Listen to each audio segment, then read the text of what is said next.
Maybe. Are we there? Are we there? Hey! Hi.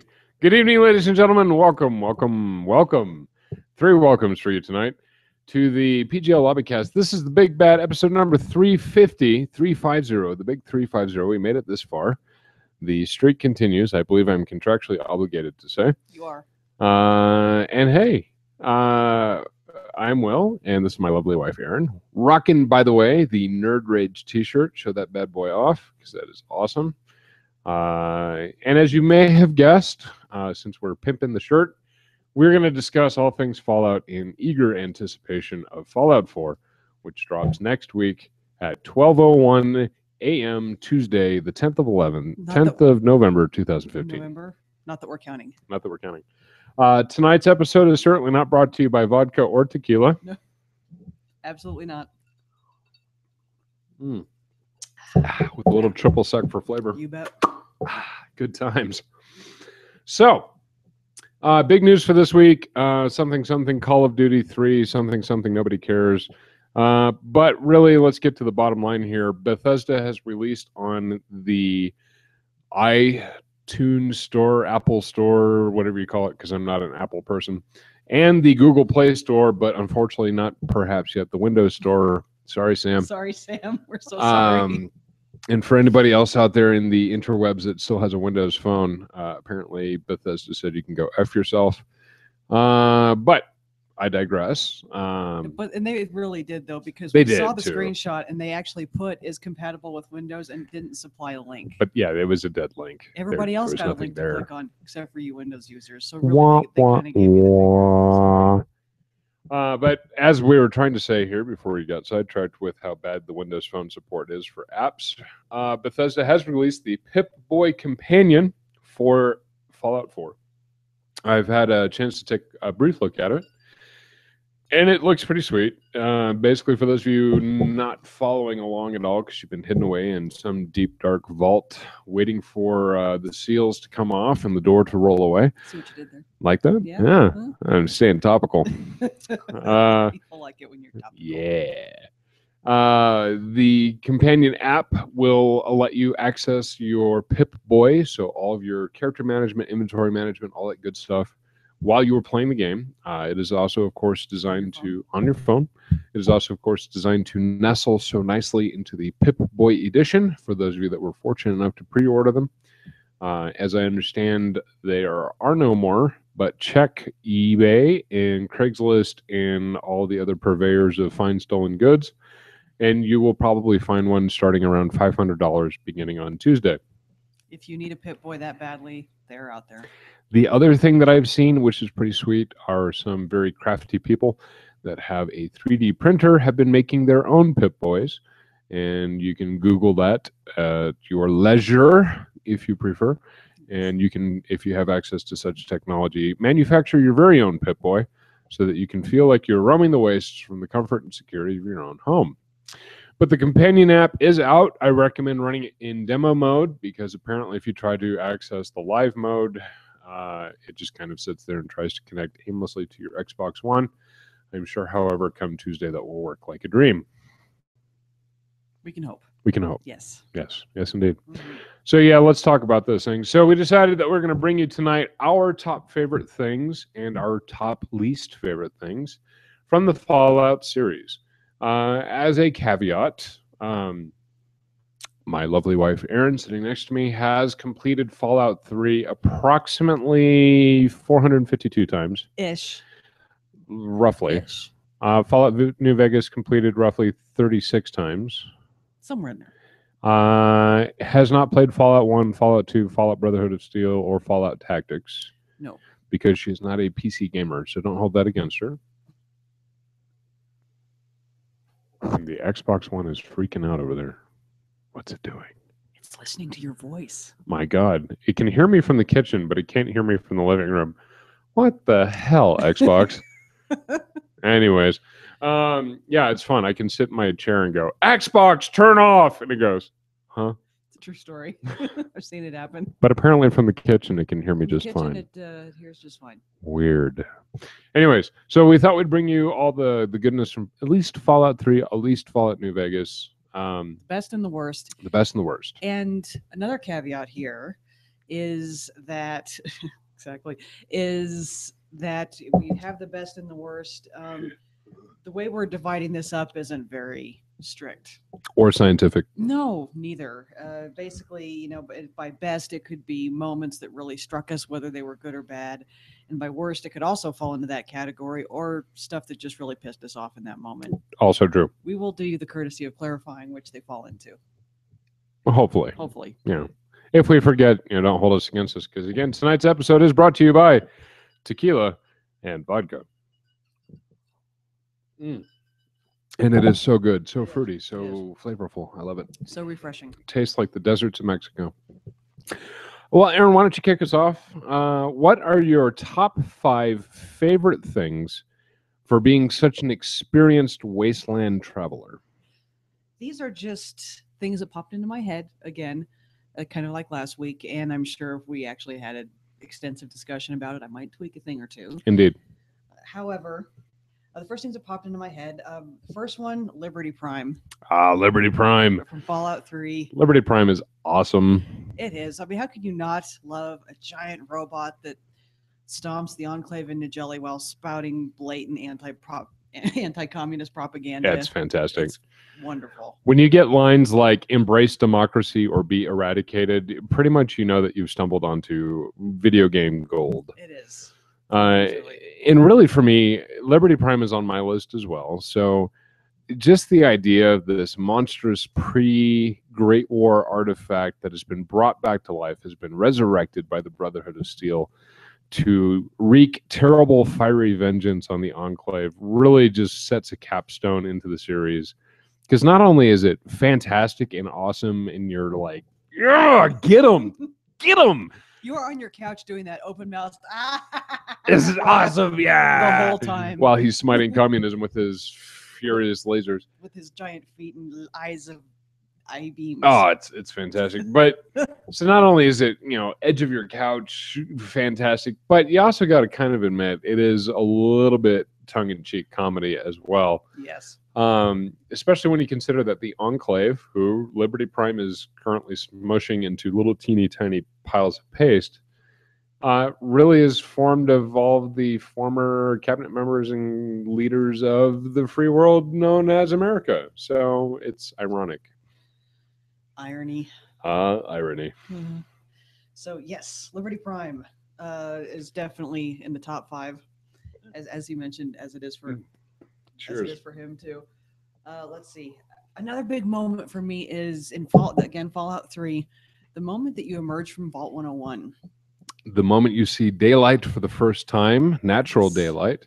In your young life, the way they captured that is really almost breathtaking. They did a good job in one kind of sweeping shot of showing what somebody would feel like. Yeah. Were they stepping into that situation for the first time? Yep. And you got to, kind of agree that they did it really well. They kind of figured, what would it be like to be living underground for X number of years? What would it be like to be stepping out onto this blighted earth for the first time? And how would you feel? And for being a fairly simple cutscene, it's very effective. We both agree that it's really top-notch work. It is. And as somebody that hadn't played, as he mentioned, hasn't played any of the previous PC games, seeing their vision of what this scorched earth would look like, even 200 years after this horrible war happened, you're a little gobsmacked at how thorough the destruction still is. And it's beautifully done, beautifully rendered. Very emotional. Very emotional. Kind of kicks off the whole tone of the game. And then, of course, if you're like 99% of us, you went, cool, my main quest marker is that way, and I'm going this way. Exactly. So let's go see what we got. You went, yeah. I'll get there. I got stuff to look at. Excellent. I got to go poke stuff with a stick. Gee, I hope I find a gun. All right. Next choice. And again, these are in no particular order. True. These two are characters that come up again in Fallout 3, and I will get to Fallout New Vegas. Yes, indeed. Harold and Bob. Harold and Bob. I love Harold and Bob. You gotta love Harold and Bob. And my understanding, after looking up, doing my nerdly research on the internet, is that they are recurring characters in previous Fallout games. They do come from, I believe, Fallout 1. They pop up again in Fallout 2, and then you, of course, run into them in Fallout 3, where Harold has become a much more permanent fixture of the wasteland, perhaps. Yes, and Harold then Bob, for those of you who may be a little fuzzy or haven't played it 467 times, is the previously human, now part human, part tree that you find in Oasis. Yes. And Bob is the other human or other tree or whatnot that seems to be growing out of his head. Yes. And it has apparently been growing out of his head for many, many, many years. And you get a quest regarding a request from Harold, really. So I was going to say I was trying to avoid spoilers, but if you haven't played Fallout 3 at this point, go away. Just stop watching. You're done. We're over you. We don't like you anymore. We don't. And if you're sitting there going, but I'm injured now, well, then stop listening to us and go play the game. You have stuff to do. And especially because if you pre-ordered Fallout 4 for the Xbox One, at least. We have to assume you've played Fallout 3. Well, not only that, but they gave you an Xbox 360 download code for Fallout 3. So for God's sakes, go get off your ass and go play some games. Really, you won't regret it. You won't regret it. I mean, it's so much fun. I'm so tired of the same argument. Oh, but Will, I have to work to feed my family of 16 people. I don't give a crap. Go tell them to panhandle on the street corner. With you. Family bonding if you have experience. To, fine. But for go educate yourself, people.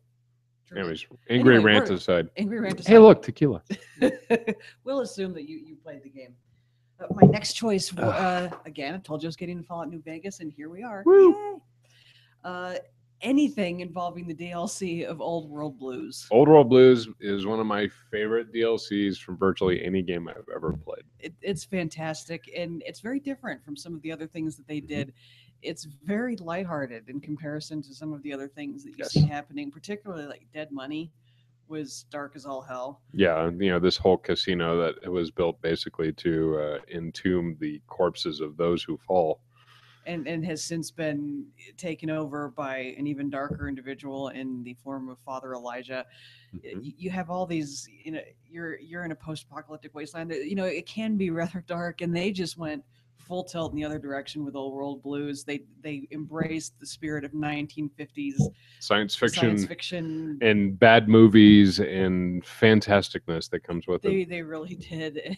And I haven't laughed out loud with the video game as much as I did in a lot of the opening dialogue that you have with the think tank. Yes. And anytime you have dialogue, kids, plug your ears. Anytime you have dialogue involving a robot that's forgotten what it's like to be human, getting offended that you're waving at him and saying, "Oh my God, it's waving a full hand of fully erect hand penises at me." Yes. Oh my Lord, I about peed on the couch. I love everything about that DLC. It's funny. It's well thought out. You have sentient murderous toasters. Lobotomites. It's wonderful. It's fantastic. It is. And it's a lovely break from some of the, like she said, some of the more serious aspects of being in the wasteland. And it is a bit silly. And for that reason, I think some people disliked it. And to those people, I say, go get a grip. It's very funny for what it's worth, and especially when you consider the 1950s science fiction, the 1950s, kind of the birth of the atomic era and what this meant. And you get the pulp magazines where is it possible to put a human brain inside a robot body, and what would that mean, and what would that entail? And here it is. You can play through it. Yes, top notch. It is, and some people said, well, it seemed a little out of sync, with some of the other stuff. It really wasn't, if you think about it. I mean, the Fallout games really embrace. I mean, this is essentially a series of games done that asks you, what would an apocalypse look like in the year 2077 look like from the year 1950? Yeah. The fashions are from that era. The anti-communist propaganda is from that era. Very much so. That whole game is kind of birthed from that era. Yes. And they really embraced it and ran with it in Old World Blues and added he said, a great layer to it. a great layer to it. It's fantastic. So if you haven't bought it, I recommend looking into it. It's a lot of fun, and if you haven't done it, you missed out. You did. It's a true story. So Play it for Muggy. yes, Play Muggy, play it for Muggy. there are so many fantastic characters that they came up with in that, or Dr. Dala and her obsession with human formography. Yes, and teddy bears. 10 teddy bears. It's wonderful and funny all the way through, and it has really good acts. It still has really good action, and it's good stuff. All right, what else did I have? I don't know. I think that my last one was just a general hat tip to the people that do these games for their really well thought out and extensive writing and character development. Mm-hmm. And you see that in the games, but I think another way that that comes up that you may or may not have seen is their player guides. Yeah. If you look in their player guides, you get even more backstory about what these characters are and who they are and what motivates them. And it's clearly something they thought so much, or they thought out so much. Vodka. Mm-hmm. Keep going. Wait, I'll join you. Hey, thanks. But they really did do wonderful things with their characters, with their writing. Mm-hmm. They're really involved stories, and I think it's one of the reasons I like the Fallout franchise so much. Yes. So at least what I've seen with Fallout 3 in New Vegas, I'm assuming that will continue in the new one, and I'm assuming it's something that's persisted in the that was there in the previous games that they built on.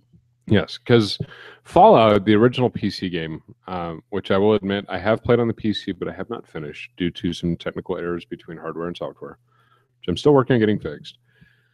The original Fallout, nothing had really ever been seen like that before. It's a post-apocalyptic role-playing game is the tagline. It was done by Interplay, the fine folks that presented such gems such as BioWare or Baldur's Gate. It's an isometric, so it's a top-down three-quarter view.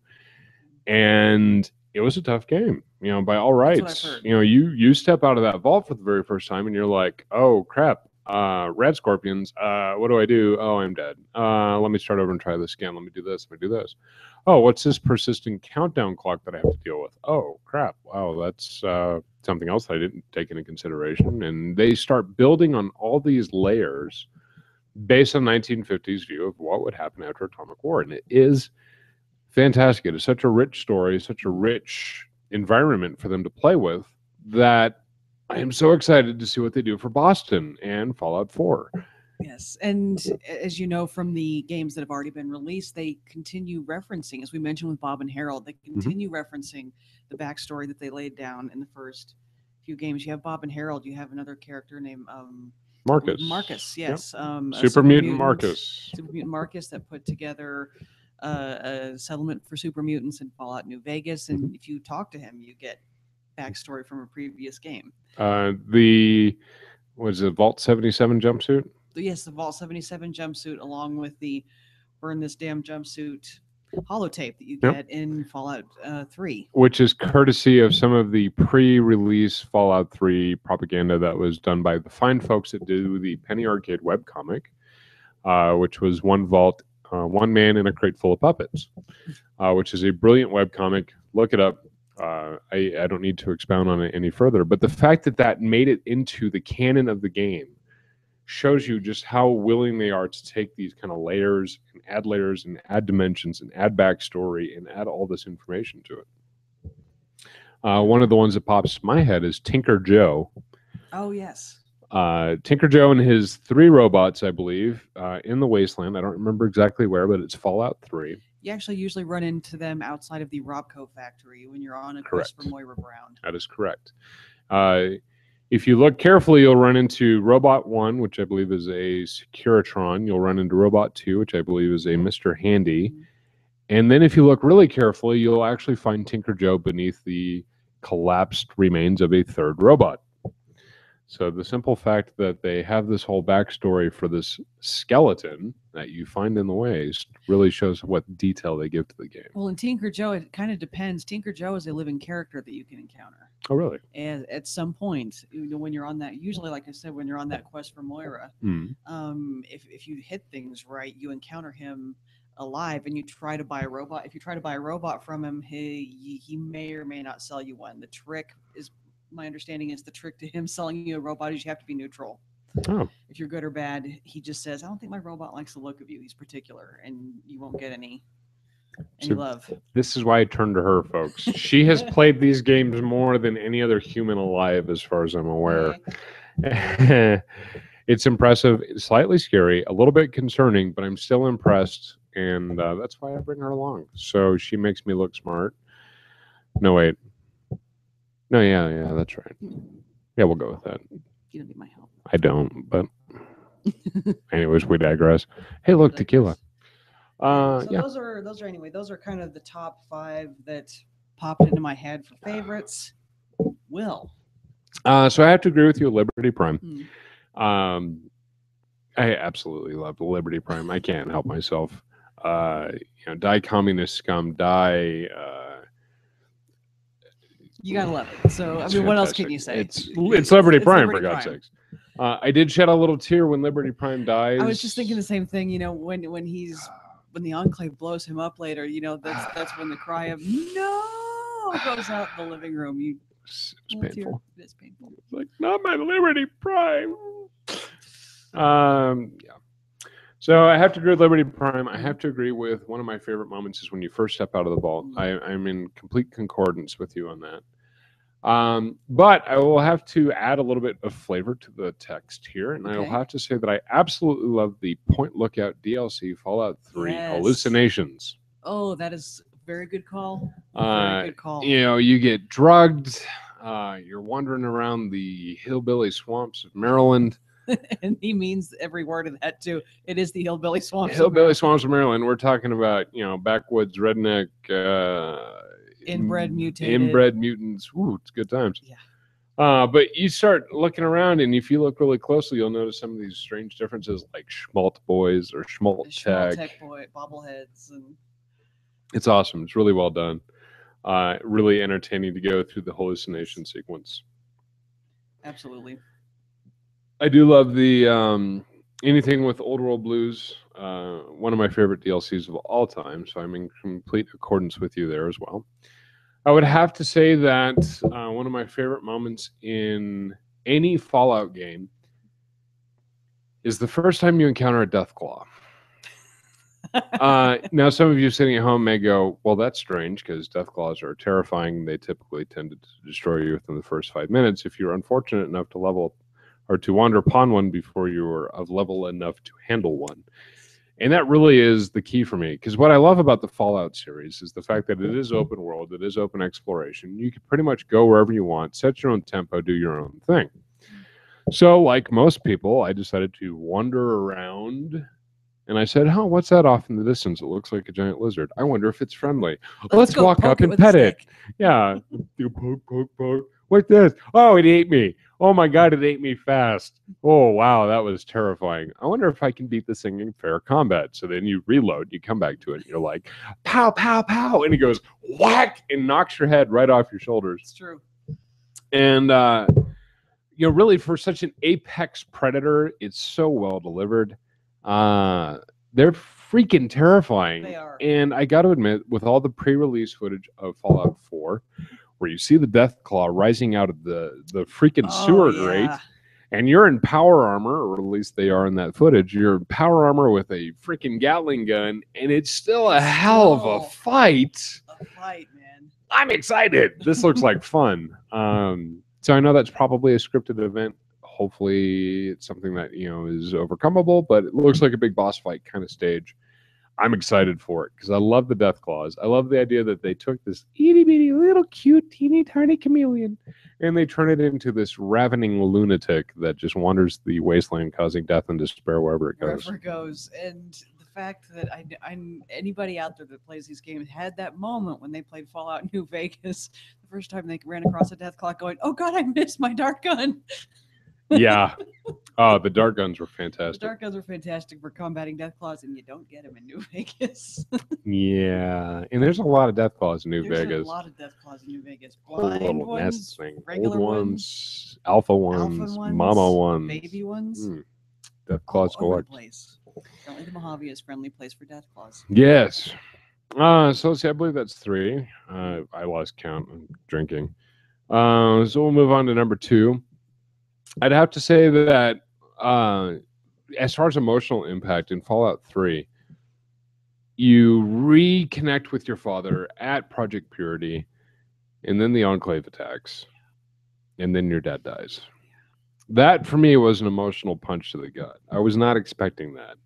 So kudos to them for being able to work some of that emotional content back in there. Really didn't see it coming, and when it hit, I was like, holy cow, you got to be kidding me. I just met this man. He was my father. We did this. We got kicked out of the vault together. We were buds.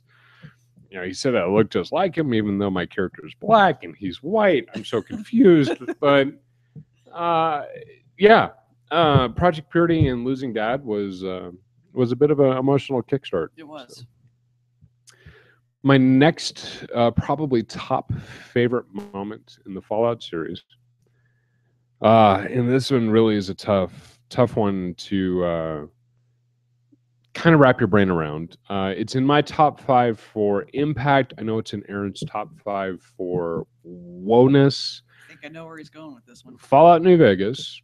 You happen to be wandering around. All of a sudden, some crazy psychopathic guy comes running up to you, and he says, oh my God, I won the lottery. You're like, meh, whatever, lottery schmottery. You turn left, and wow, what's with all these crucified people? Oh, I'm right outside of Nipton. Your arrival at Nipton, yeah. Holy cow. That's when you first realize, holy crap, the Caesar's Legion is not effing around, as we like to say. As we like to say, indeed. And the emotional impact simply from walking down that avenue towards some unknown destination was top-notch, in my opinion. Absolutely, sir. I agree. So. Toast. Prost. Swiggo. Good times. So with that being said, our top 5 respective moments, favorite moments from the games, let's move on to our least favorite moments for reasons of either emotional intensity or absolute frustration. Absolute frustration, yeah. Kicking that off, I won't spend a lot of time on this because I've talked about this in past podcasts. Yes, indeed. The Fallout New Vegas Lucky 38 glitch of doom. Oh, yes. I watched you go through that. I felt bad for you. I secretly laughed that it was not me. True story. I saw it. And I kicked him for it. It was not so secret. As a brief summary, it's a glitch that, as I've mentioned, I'm the only person that I know lucky enough to find it. I got all the way through the game. I've been, as we mentioned previously, I don't jump right onto the main quest line and go through it. And you can't in New Vegas because it ends the game. Right. But I had put a lot of time into exploring, a lot of time into doing side quests, and got a lot of the way through the main quest, which is where you wind up at the Lucky 38. I walked through the front door of the Lucky 38, and every Securitron aggroed on me simultaneously, and I went, it ran back out again, and every Securitron on the strip had aggroed on me. And it happened every time I reloaded. It happened. And if you kill all the Securitrons, you can't proceed with the quest. Yeah. So I had to start over again. From scratch. And you're saying, but Erin, you probably had other saved games. They corrupted. Every single one. So that was that. And that, in fact, that, you know what? Let's just say that's my all-time worst Fallout moment, was the realization that I had found the mother of all glitches, and even the internet didn't know what to tell me. It just went, I don't know. I've never heard of this. Let me talk to some people. I'm going to take a brief moment here. And on the off chance that Todd Howard or anybody at Bethesda Softworks happens to catch this show, I understand that these odds are slim. I know we're not that entertaining. But if anybody from Bethesda somehow comes across this, I would like to submit Exhibit A, my lovely wife, as your final go-to beta tester for all things Bethesda. Because if there is a glitch, no matter how minuscule, a bug, a defect in the code, a glitch in the matrix, a whatever kind of software nightmare you wish to refer to it as, she will find it. I will. And she will suffer from it. I will. Elder Scrolls Oblivion More glitches recorded from her than I think had even ever hit the interwebs. Fallout 3, no exception. Fallout New Vegas, absolutely no exception. I'm pretty sure she has even found buggy code in the brief 10 hours that she has put towards the Elder Scrolls Online. It's true. I have. So there's something about Bethesda games and my wife that... I love them. They don't love me. Yeah, that's really the best way to put it. I don't ever recall saying anything bad about their mom. I've always been nice to them. You bake them cookies. I do. She doesn't even bake me cookies. It's not true. It's not true. I bake even more cookies than I do Bethesda. Maybe that's why Bethesda's angry. See, maybe that's what the key is. But anyways, if this happens to hit Bethesda's ears, here I am. Here's your ultimate beta tester. She works from home. She works for cheap. We just want free stuff. It's true. And maybe some cash. I really like those Fall Boy shoes. You got any more of those Fallout games? Anyways, please continue with your list. Anyway, it's probably my number one. I probably did that out of order. Yeah, but that's all right. We weren't being scientific. Another moment that always just makes me want to throw my controller through our lovely television. And this could happen with both Fallout 3, but it was really a huge problem with New Vegas, is freezing and crashing. Yeah. Or falling through the world. Those are two very common glitches, common to those large world games. But right. I seem to find them a lot. And again, getting back to, if it's there, I'll find it. But New Vegas was a little buggier. They rushed, and it had the Bethesda stamp on it, but they kind of farmed out a lot of the coding to it. And the story and all that in production was built by Oblivion, which is still a good company. It's still a fantastic company. Don't get ours wrong.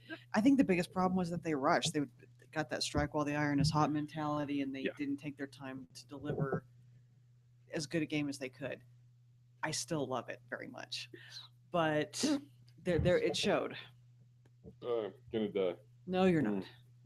Yeah. All right. You okay there? I'm good. Tequila coming back to haunt you. Hi. Hello. I'm sorry. Hola. No, don't ever do that again. No, not at all. No. You are way too white for that, my dear. ¿Mi soy es un gringo? Yes. Yes. Maybe not as much as me, but yes. But anyway, those are big pet peeve type of moments. Sure, that makes sense. And you all know what they're like. You've all fallen through the world. Your game has crashed, and as I mentioned previously, also with Fallout New Vegas, there was the added fun layer of, hey, your save game probably corrupted. Neat. Yay! As Yes Man would say. And my next are kind of echo some of the things that he said. These aren't moments that irritated me enough to punch puppies. It was just things that had huge emotional impact that kind of made you cry a little bit, maybe even though you didn't want to admit it. First one, yeah, the first time a Deathclaw rakes your face off when you're not expecting it. And I can't share it online, but this is the way I noted that in my phone. Oh, yeah. You definitely can't put that over there. No, I can't put that on there. It's still a family-friendly show, kids. Family-friendly show. Our boss has told us we are not to curse, so I will not. Note that there was cursing in my notes, though. Something, Deathclaw, face, something. Deathclaw, something, face, something. Duck those guys. Yes, we'll go with that. Quack, moving on. There's a duck. And another one, as he said, where your father's death in Fallout 3, you're just kind of sitting there unable to believe that just happened. And the moment where you're around the corner and you're in Nipton going, God, what the hell happened here? Oh, crap. Oh, Caesar's Legion, you guys are a bunch of bastards. And as we were discussing earlier, that's a moment for me where as a gamer, you just have that moment where with your character, you have your gun there and you're pointing it at the Vulpus's face. Mm-hmm. And it causes you such psychological agony that you can't just kill him. Yeah. And the game really, that's another clever thing that they did over there at Bethesda, was they wire it to where you really can't. In a world that's very much free choice, trust me, I tried. It's true. Many times. I tried many times. And the problem is usually by the time you stumble across Nipton, you're far too low a level to really piss off Caesar's Legion. Yeah. Because I did it once and went, oh, that's fine. I got through it. I killed all those guys. They deserved it. Look at this place. God, there's crucified people. The whole town is burned. There's chaos everywhere. This is horrible. Well, they got their richly deserved deaths. Oh, you can't stand up against Caesar's Legion at that point. You really can't. The first time one of those guys pops up and says, the Caesar has marked you for death, and the Legion obeys, you're going down. It's a true story. True story.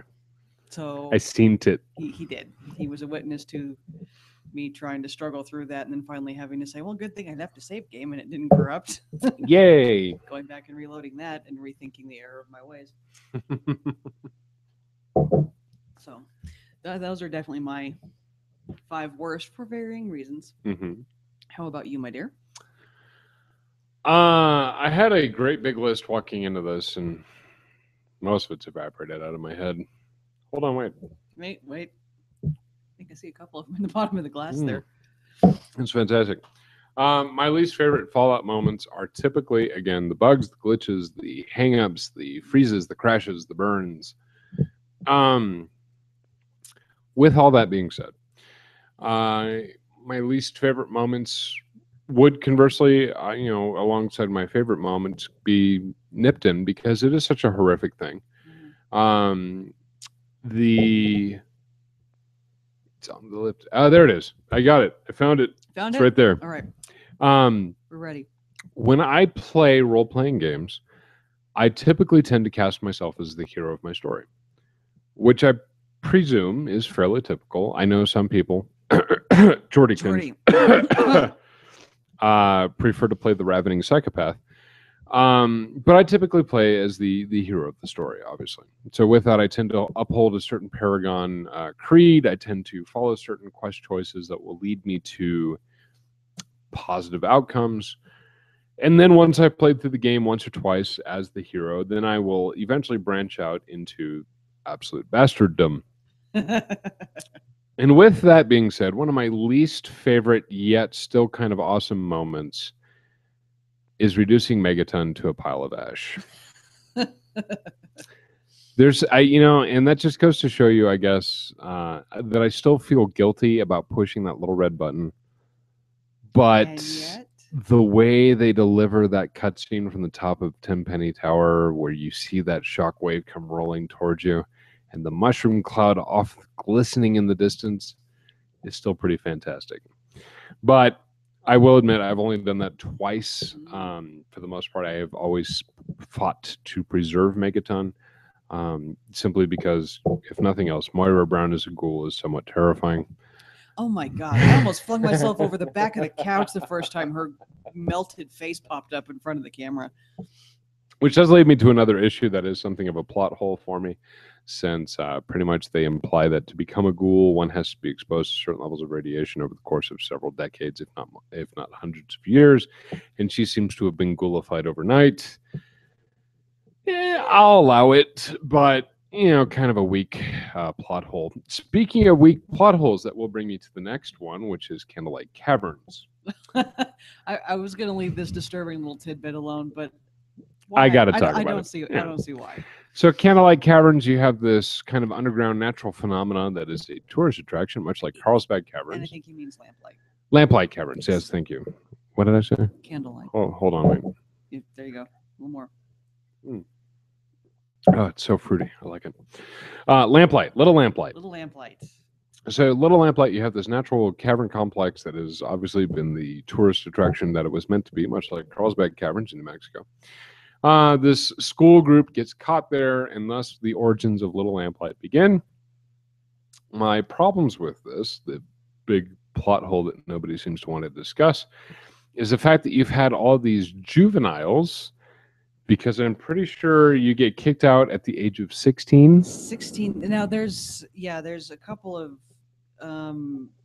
it differentiates slightly depending on who you talk to in the game. And I'm sure this is one of those things that only somebody that's played it as much as me notices, where usually you get 16, a couple other people say 18, but for those of you that don't remember, Lamplight Caverns is fully populated by children. Yes, which is creepy. They get kicked out when they're 16. Now keep in mind, this started right when the bombs fell 200 years ago. So we have 200 years worth of inbred children. Inbred children producing children. Hooray. Yay. Now, in Bethesda's defense, I say almost reluctantly. Because it's one of those topics that you don't want to blatantly discuss in a family-friendly video game. No. You don't want to think about the little 10 and 12-year-olds having sex, creating children, and thus perpetuating their and then existence. throwing them out in the wasteland when they get too old to stay. Right. But it's a bit creepy. Yeah, it is. And the most, I think they go towards addressing it in the game is there's a character that basically is the mayor of Lamplight. Looks like he's Mayor McCready. Mayor McCready, which is another one of their just rich, fantastic characters. He's this kid that walks around in a combat helmet and a camo jacket, cursing like it's going out of style. It's fantastic. And the kid actor that was probably the same age that did this role thought it was just the best job he'd ever gotten. Hi, Smudge. For those of you listening along at home without any sound, there's a cat on my husband's shoulder. Hi, honey. McCready clarifies that the reason they put the once you're 16 you're out rule into place. He says we toe the line and tell people else because we don't trust mungos, which is their word for adults. But he says realistically, there's just not enough space and food down here to keep everybody here. We would if we could, but we can't. So somebody has to make the brutal choice. Somebody has to go. Apparently, it's anybody over the age of 16. Good luck to you. Here's a party hat. Hope you don't die. Hope you don't die in the wasteland. And that's another part of their richly tailored environment where you see that, unfortunately, sometimes they do die in the wasteland. If you're exploring Paradise Falls. Yes. Which I usually do via just going in there and wiping all the bastard's flavors out. Because that's a lot of fun. And but in one corner you see a skeleton in a cage with a party hat on. Yep. And you find those in a couple parts in the wasteland. So yep. It's pretty clear that it's not a friendly world out there if you've been raised in this kind of closed-in environment. Yeah. Also, again, showing my nerdy colors. If you hack into the doctor's computer in Rivet City, you see him making notes on various patients, and Trini is one of them. And she's the hooker that is constantly trading wares, as you might say, in the Muddy Rudder, the bar on the lower level of Rivet City. And the doctor makes kind of a side note of, despite her avocation, she's very healthy. I guess they grow them strong in Little Lamplight. Heyo. So, this is, another, look at where these characters branch off. Right. They don't all end up in Big Town, apparently. Hey. So, hey, congratulations. You're a hooker in Rivet City. You lived? Congratulations. Yeah. So, a big plot hole there for me is how Little Lamplight managed to survive 200 years. And they also address it in the Fallout 3 guide. Right. Saying that there's a bit of an uncomfortable relationship between Lucy and Mayor McCready, even though they're about 10 respectively. Yeah, it's gross. It's gross. Move on. All right. So speaking of moving on, one of my other least favorite moments really for me was Mothership Zeta. Mothership Zeta was a bit of a drag. I was really excited. Hey, 1950s space aliens, alien blasters, alien tech. And other than a couple moments at the beginning involving a giant version of the children's toy crane game, which is pretty funny, I got to admit. It is. Really, the whole thing kind of felt a bit lackluster overall. Out of all the DLCs between Fallout 3 and Fallout New Vegas, Mothership Zeta is my least favorite. I would have to agree with that. And another, I don't know if they did this on purpose or if it just wound up this way, but another downside to Mothership Zeta was that depending on what you chose to level up in, you might be completely useless in that DLC. The first time I played through, sorry folks, there's a possible cat-related catastrophe brewing here. Hi. It's always fun with fur children around the house.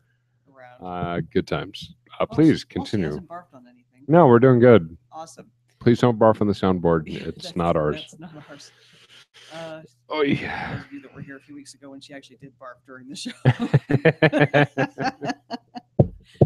So I gave her extra treats for that creativity, actually. Good times. But yeah, you can wander into Mothership Zeta, even no matter how high your level is, totally poorly equipped, because I had leveled up in small guns, locksmithing, and something else was kind of where I concentrated a lot of my points. And unless you leveled up in energy weapons, science, and something else, what was it? Melee weapons. Melee weapons. Melee weapons. Unless you really. You know what? I'm just ignoring her. Just continue. Let's finish the show. Let's finish strong. Not climbing where she's not supposed to. But unless you leveled up in those three things, you're not getting through it. No, not at all. You know, I went into Mothership Zeta, leveled up in small guns, lockpicking, and some other thing that was utterly useless. And I went in there with hundreds of stim packs, and I came out. I wound up just reloading the whole thing because I came out with about 30. Yeah. I went in with 400 something stim packs, came out with 29 or 30. You got your ass whooped. Yeah, I did. And spectacularly in several different ways. Oh, yeah. And I went back into it with I just created an entirely new character, leveled up in those three aforementioned categories, and then went in when I was only about a level 7 or 8. Which helped. Which made all of the difference. But even if you're leveled up in the right places, material's a little lackluster, like you said. Yes. Let's see. I think that's 3. Because we talked about that. We talked about that other thing. There was a lot of crossover with our other categories. Yeah. So, really, it's hard to pinpoint least favorite things with the Fallout series for me. It is because they're so awesome. They're awesome. They're very fun. They're very detailed. The combat is by and large very good. And Fallout 4. 3 days. 3 days. Fallout 4. Tune in next week to see how many slap fights we got into, to see who got to play. Yeah, because we're still debating over that whole, should we buy a second Xbox One with another copy of the game and maybe another television so that we both, don't wind up getting divorced or dead, because that's a very strong possibility. And if you never hear from me again, this may be my last will and testament. I want Jeff to have all the equipment, Sam to have all my guns, and Erin gets the rest because she'll take it anyways. Yeah. So folks, Fallout 4. Fallout 4. We're excited. Few days. We can't wait. So hey, check out the Pip-Boy edition, Pip-Boy application, I should say, on the iTunes Store, the Apple Store, the Play Store, and you can try on Windows. Probably not. No. Probably not on Windows. Sorry, Sam. Good luck. I think we're going to go ahead and wrap it up. Yeah. Mostly because of nothing else. I'm running a little low on tequila. Yeah, we need to fix this. So thanks for tuning in, everybody. Still good. This has been episode number 350 of the PGL Lobbycast. And we are bringing you all the news that is Fallout. As Three Dogs so succinctly says, something children, I forgot. It's been a long night. Coming at you loud and proud from Galaxy News Radio here in I'm your Colorado. president, John Eden. Hey. Good night. Good luck. We will see you next week. Fallout 4. Check it out Tuesday. We're super excited. Peace. We're out.